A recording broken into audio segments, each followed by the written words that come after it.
Bortuqiiska waa uu nala dhafayba intii aan ka naqinay waana xul dunida u muujiyay sida uu u yahayba mid mudan ku guulaysiga horyaalnimada dunida.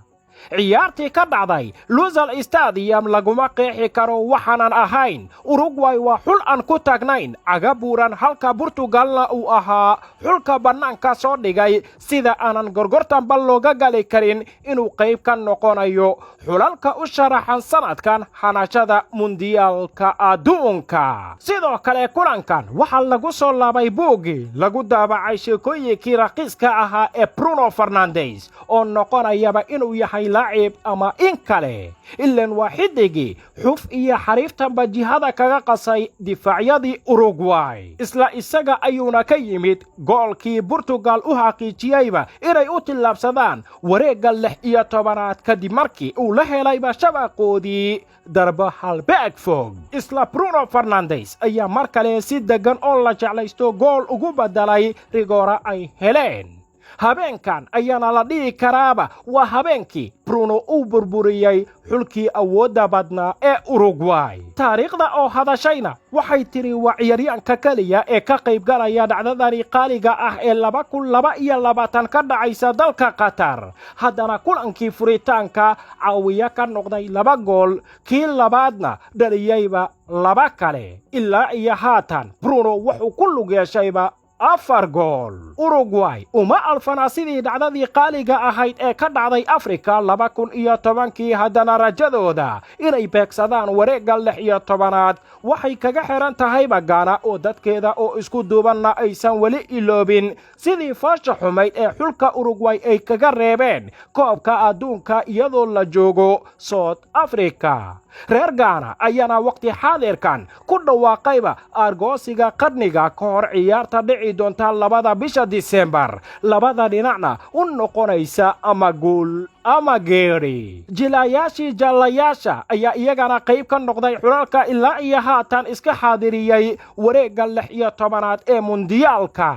Neymar la'aan weli wax dhiba uma sugnaanin Brazil ka gadal markii ciyaar dhinac weliba ay kaga wacnayeen Switzerland haddii ay ahaan lahayd xoog iyo xeeladba ay ku soo bandhigeen qalcadda loogu magacdaray 974. weliga ha ka shakin xulkan ku qalabaysan wiilasha aad moodaba in loo dhalay adoonsiga Panoniga kuwa oo cir iyo dhulba ka qariyay ciyaartoydii Switzerland oo gaarsiiyay heer ay awoodi waayaan in hal darba oo saxa ay la beegsadaan xitaa birihii uu wardiyaha ka noqonayay goolhaye Alisson. weliba goolka madiga ah ee lagu dishay ayaa ahaa darba cara iyo ciil badan ay ka muuqato kana baxday lugta Casemiro taa oo qaba u diiday goolhayihii Switzerland. laacib laba ma ahan Casemiro oo kulankan kala xirtay qadka dhexe ayaana loo doortayba inuu yahay xidiga garoonka. awoodda Brazilna sanadkan lama dhayalsan karo waxaana ay noqdeen wadankii labaad ee aan wajihinba xitaa hal shoot oo bartilmaameeda labadii kulan ee ugu horeeyay koobka adduunka tan iyo xulka qaranka Faransa. wiil cusub ayaana u dhashay Ghana waana Mohamed Kudus oo isaga oo jira 22 sano 118 maalmood noqdayba ciyaaryahankii labaad ee ugu da'aada yara ee ka soo jeeda Afrika haddana 2 gool ka dhaliya koobka adduunka tan iyo Ahmed Musa oo isagoo jira 21 sano 254 maalmood isagoo u dheelaya Nigeria 2 gool ka dhaliyay Argentina 2014. ciyaartii aan la isku neefin ee dhaxmartay South Korea iyo weliba Ghana natiijadeeda waxay ku soo dhamaatayba in guusha 2-3 ay ku xulka dhaca qaaradda Afrika. hase yeeshee markii ay soo dhamaatay ciyaartan waxaa la ogaaday kaliya Mohamed Kudus inuunan ahayn wiil u dhashay dadyowga Ghana ee sidoo kale uu yahayba mid xaday qalbiyada madaxda ciyaartooyda taageerayaasha iyo tababarayaasha Liverpool siiba macalimka aragtida dheer ee Jurgen Klopp.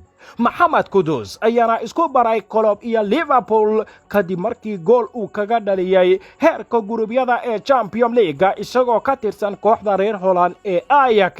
balse xiisihii yara wuxuu sii buurtay kadib markii muujad aan la xakamayn karin uu ka noqdayba dhacdada koob adduun ee sanadani ka dhacaysa dalka Qatar. goolka kalena Ghana waxa uu dhaliyay Mohamed Salisu oona sida ku noqday difaacii ugu horeeyay ee ka soo jeedaba Ghana isla markaana taariikhda gool ka dhaliya mundiyaalka adduunka. ciyaarta kale ee la isku jabay waxay ahayd midii qalcadda Al-Januub ku dhaxbartay xulalka Serbia iyo Cameroon. labada dhinacba waxay soo bandhigeen kubad lagu raaxaystay oo ku dhisan weerar iyo difaac. inkastoo ay ku heshiiyeen barbardhac 3-3 haddana dunida oo dhan waxay qaada dhigaysaa goolkii diyaaraddii deganaysa ee Abubakar uu ka dhaliyayba Serbia oo ka hor inta aynan kubadda ku soo degan shabaqa roog cas u dhigay mid ka mida difaacyadii Serbia oo wax ka raadiyayba meel aanan waxna laga raadin. Abubakar ayaana sidaa ku noqday laacibkii ugu horeeyay ee ka soo jeeda qaaradda Afrika haddana koobka adduunka isagoo kulan bedel ku soo galay gool la dhaliyay gool la caawiye ka noqday. waad ku mahadsan tahay haddii aad daawanaysay warbixintan ilaa iyo dhammaadkeeda.